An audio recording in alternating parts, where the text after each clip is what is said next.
Hi friends, எல்லாருக்கும் வணக்கம். So நீங்க சென்னையில இருந்தீங்கன்னா மறக்காம இந்த கோயிலுக்கு நீங்க வந்துதான் ஆகணும். ஸ்ரீமத் வெங்கட சுப்பானந்த சுவாமி ஜீவசமாதி மடம் தான். ஸோ இது வந்து எங்க இருக்குன்னு பாத்தீங்கன்னா, நம்ம பழைய வண்ணாரப்பேட்டை பக்கத்துல போஸ்ட் ஆஃபீஸ் எதிர்ப்பால ராணி தேட்டர் அப்படின்னு கேட்டீங்கன்னா, பஸ்ல வரவங்களுக்கு ராணி தேட்டர் தான் லொகேஷன். நான் கூட்டத்தெல்லாம் பார்த்து பயந்துட்டேன். ஐயோ, எலெக்ஷன் ஓட்டு போற மாதிரி இவ்வளவு பேர் நிக்கிறாங்களே, இது பணம் என்ன கொடுப்பாங்களா அப்படின்னு வெயிட் பண்ணி பார்த்தேன். இல்ல சார், சாமி பார்க்க போற இடம் தான் அப்படின்னு சொன்னாங்க. சாமி பார்க்கறது இவ்வளவு கூட்டமா? 3 மணி நேரத்துக்கு மேல ஆச்சு, ஆனா கூட்டம் நகர மாதிரி தெரியல. வெயில் பயங்கரமா போட்டு வெளுத்து வாங்கி சன்ஸ்கிரீன் கூட போடாம வந்துட்டேன். பக்கத்துல ஒரு ஆயா வடை சுட்டுட்டு இருந்தாங்க. அந்த பக்கம் பார்த்தா சோறு வாங்கிட்டு வந்துட்டு இருந்தாங்க. பசி வர ரொம்ப எடுத்துருச்சு. சீக்கிரமா தாத்தா பார்த்து நம்ம வேண்டிக்கணும், நம்ம கஷ்டத்தெல்லாம் தீர்ந்துடணும் அப்படின்னு சொல்லிட்டு பார்த்துட்டு இருக்கும்போது செப்பல் யாரோ திருடிட்டு போயிருவாங்க. பின்னாடி திரும்பி பார்த்தேன், யாரும் திருடல. 3 மணி நேரம் 4 மணி நேரம் ஆச்சு, கூட்டம் நவர மாதிரி தெரியல. அப்படியே கொஞ்சம் கொஞ்சமா தள்ளி தள்ளி வந்தா உள்ள வந்து பந்தல் போட்டுருந்தாங்க.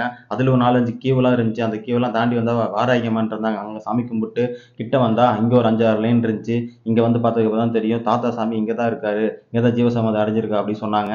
ஆஹா அப்படின்னு சொல்லிட்டு தொட்டு கும்பிட்டு அங்க வந்து நமக்கு சாமி கும்பிட்டதுக்கு அப்புறம் சாப்பாடு கொடுத்தாங்க.